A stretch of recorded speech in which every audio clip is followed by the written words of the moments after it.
Good day everyone, welcome back to Isla Ivatan. Today we are going to build and talk about the history of the oldest Chinatown in the world.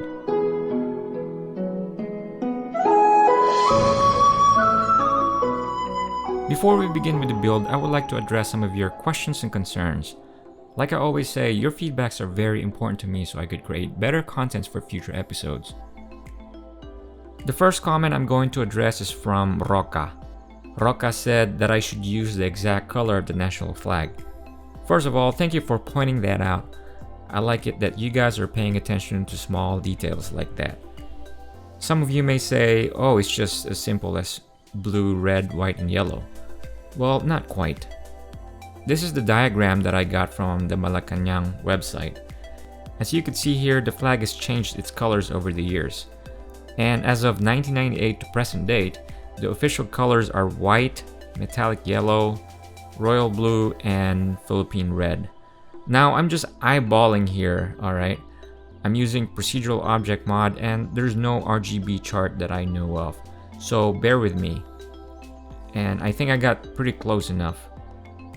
Once again, thank you Roca for pointing that out. I really appreciate your feedback.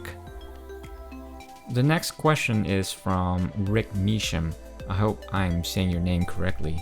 His question is the flag upside down? That is a very good question and thank you for asking that. The Philippine flag is very unique as it signifies a different meaning depending on how you display it. Normally, the flag will be flown with the blue field on top. The flag will be flown with the red field on top to signify that the country is in a state of war, which happened during the Second World War. By the way, this Philippine national flag asset was created by Sam Hit Apple. The link to this asset is in the description below. And when the flag is hanging vertically during peacetime, the sun and the stars should be on the top with the blue field on the left.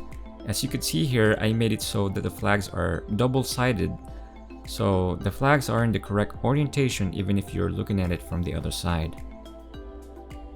So what if the flag is laying down? Well, I could not find the regulation for that, but I'm following the protocol as if the flag is covering a casket, where the sun and the stars are at the head with the blue field to the right of the deceased. So all of the flags here are in the correct orientation. But anyways, thank you Rick for keeping me on my toes. The last comment I'm going to address is from Valerius. He said that if this is still in the small island from episode 1, I don't think SM would decide to put up a full-blown mall here. It is observed that there should be at least 100,000 population, usually a metropolitan area, at least 2 Jollibee branches and a Mercury drugstore. Well, first of all, this series is far from over. This is a fairly small island, but believe it or not, we still have lots of ground to cover, and eventually we'll reach population of 100,000 at some point. And second of all, I was pretty impressed by how you keep track of the number of Jollibees in this island. For those who are not familiar with Jollibee, it is the most popular fast food joint in the Philippines. It is the #1 reason why McDonald's are not very successful in the country. So I challenged Valerius if he could name all of the Jollibee locations in the island, I would name a city after him. I didn't think he would take it seriously, but he did. He watched the entire series and named all of the 6 Jollibee locations. And I was really impressed. So we have the Jollibee across from the City Hall. We have one across the hospital, across the LRT station near the Iglesia ni Cristo, at the Rotonda inside the Spanish Town, outside the gate of the Spanish Town near the footbridge, and lastly at the ground floor of the SM Mall. Well, that was really impressive and I'm a man of my word, so I'm going to name this town Munisipyo ng Valerius. Now let's move on to the build. The Filipino Chinese has always been one of the largest ethnic groups in the country. More than 70% of the population are the Christian Filipinos and other indigenous groups. 5% of the population are Muslim Filipinos, who are mostly living in the southern part of the archipelago. And then the Filipino Chinese community, which account for 27% of the entire population. The ethnic Chinese sailed around the Philippine Islands thousands of years even before the Spanish came to the country. They were merchants, trading with the local people, mostly composed of Austronesians and Malays. When the Spaniards arrived in the Philippines back in 16th century, there were already a significant population of migrants from China. The first encounter of the Spanish authorities with Chinese immigrants was not entirely pleasant. I talked about it in episode 13, where several Chinese pirates under the leadership of Lima Hong, who proceeded to take over the newly established Spanish capital in Manila in 1574.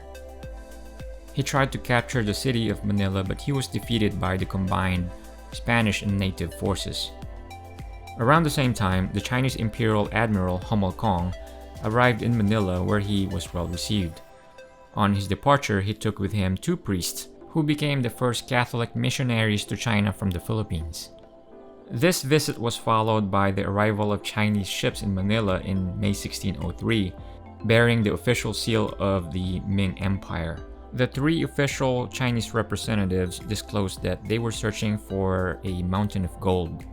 This led to suspicion on the part of the Spaniards that the Chinese had sent a fleet to try to conquer the nearly defenseless islands. The Spaniards proceeded with the fortification of Manila.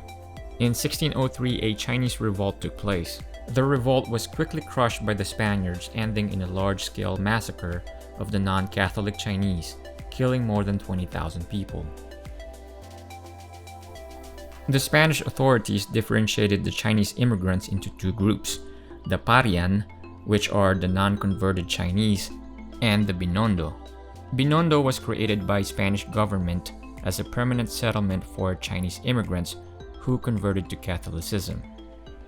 The Spanish gave a land grant for Binondo to a group of Chinese merchants in perpetuity, tax-free, and with limited self-governing privileges.